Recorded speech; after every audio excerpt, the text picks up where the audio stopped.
चाहिए, क्योंकि वो इस पद के लायक नहीं है। मैं निवेदन कर रहा हूँ, उनकी आत्मा भटक रही PWD में, माइनिंग में, खनिज में, जहाँ और अन्य, तो यहाँ पे वो घोटाले पे घोटाले करते, उसका असर स्वास्थ्य पे होता है। तो सिर्फ हम लोगों को मौन व्रत रखना है। आगे हनुमान जी को हमारे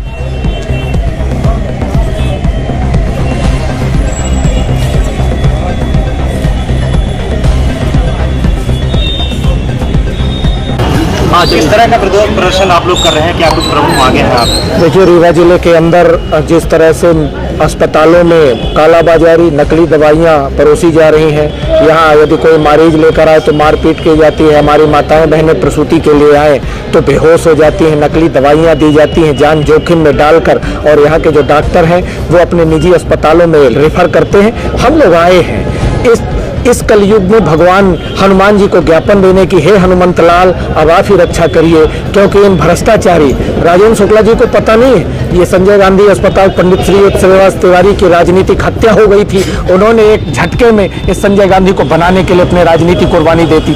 क्या पंडित जवाहरलाल नेहरू ने ये कॉलेज लेकर आए, मेडिकल कॉलेज, उनने गलती की, या मनमोहन सिंह UPA 2 की सरकार में गलती की जो सुपर स्पेशलिटी अस्पताल बना दिया? मैं ये जानना चाहता हूँ कि ये ड्रेस बदलने वाले लोग, ये डिजिटल इंडिया के लोग क्या नाम बदल के राजनीति करेंगे, या आम जनता को कुछ मिलेगा भी, या गरीब जनता पिसती रहेगी? क्या आपके मौन प्रदर्शन से उनके बहरे कानों में आवाज़ जाएगी? क्या लगता है? देखिए, जब ईश्वर के पास आदमी जाता है तो इंसान की हद पार हो जाती है। तो शायद अब हमारा ये मानना है कि इंसान को डराने के लिए या तो बजरंगबली का गदा चलेगा या संजीवनी बूटी। संजय गांधी रोज घटनाएं होती है लगातार, डॉक्टर मौन रहते हैं, डॉक्टर द्वारा पिटाई भी की जाती है मरीजों के साथ। देखिए, इसीलिए तो हम आए हैं, विवेकानंद पार्क से पैदल चल के आए, यहाँ धरने पर बैठे हैं। हम चाहते हैं, ये हमारा प्रारंभिक चरण है, यदि इसके बाद नहीं माने तो रोड पर प्रदर्शन होगा। विधानसभाओं में हमारे नेता उमंग सिंगार जी, रोड पर कमलेश्वर पटेल जी, जीतू पटवारी जी, राहुल गांधी जी, हम सबके नेतृत्व में रोड पर आएंगे और इन पापी लोग, इन डबल इंजन की सरकार के अत्याचारी लोग, लुटेरे लोग, भ्रष्टाचारियों को सबक सिखाएंगे। लोगों को कितना समर्थन मिल रहा है? चिंगारी है, मंगल पांडे जी ने देश को आज़ादी की चिंगारी लगाई थी, हम लोगों ने चिंगारी लगा दी। ज्ञापन सौंपा है, इसके पीछे क्या मंशा है आपकी? देखिए, जब शासन से उम्मीद खत्म हो जाए और कुछ बचे ना, तो फिर भगवानी शरण में आते हैं, भगवान भी दिखाई देते हैं।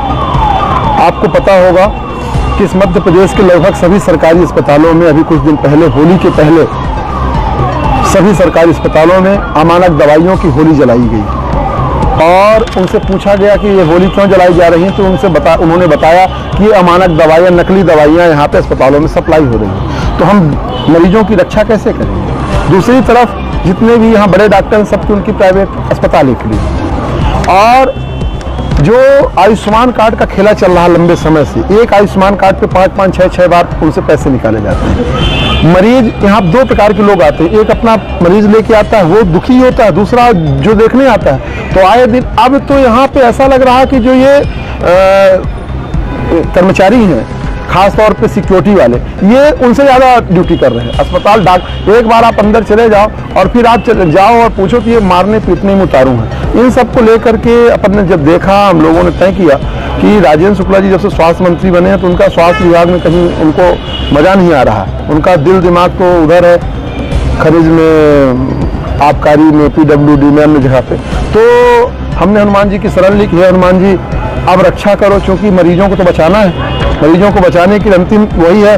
अब ये निवेदन है कि या तो गदे से इन पापियों पे संहार करेंगे, या तो जिस प्रकार से संजीवनी लेके आए थे, तो हमारी बहन बेटियों की, हमारी पूरी माताओं की रक्षा अब कौन करेगा? हनुमान जी करेंगे। तो वही एक सहारा बचे हैं। तो हम लोग आज अपने ये संजय गांधी में जो हनुमान जी हैं, इनको अपन ज्ञापन दे रहे हैं कि हनुमान जी रक्षा करना। क्योंकि हमारे एक नेता थे पंडित श्रीनिवास तिवारी, उन्होंने अपने राजनीतिक यात्रा की बलि दे करके उनका मंत्री पद छीन लिया गया था, तो अब उन्होंने इस अस्पताल का निर्माण कराया था। बाद में उनकी विधानसभा टिकट भी काट दी गई थी, तो अभी तो ये अस्पताल बना, और उन्होंने बाद में इसको सोनिया गांधी जी से इसका लोकार्पण कराया। हो सकता है राजेंद्र शुक्ला को ये डर हो कि ये क्योंकि कांग्रेस पार्टी ने अस्पताल बनाया, यहाँ इलाज ना कराओ।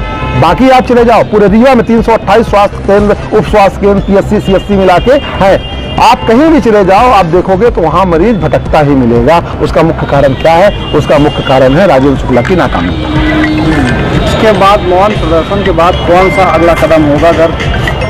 तो देखिए, मौन प्रदर्शन इसलिए है कि रीवा की जनता जाने, हम लोग बोल बोल के भी थक गए, तो रीवा की जनता को बताने आए हैं, भगवान हनुमान जी की शरण में आए हैं। यहाँ पे यहाँ पे माइक लगा के इसलिए नहीं कर सकते थे कि यहाँ पेशेंट आते हैं, तो यहाँ पे नेतागिरी तो कर नहीं सकते थे। तो मौन व्रत के आगे यदि जो भी होगा, जो अगला कदम होगा, हम इतना जानते हैं कि रीवा के स्वास्थ्य व्यवस्था को, रीवा के इज्जत को बचाने के लिए, रीवा की आबरू को बचाने के लिए यदि हमें अपने प्राण को आहुति देनी पड़ेगी, तो हम लोग अपने प्राण की आहुति देने को तैयार हैं, पर रीवा को बचा के लिए।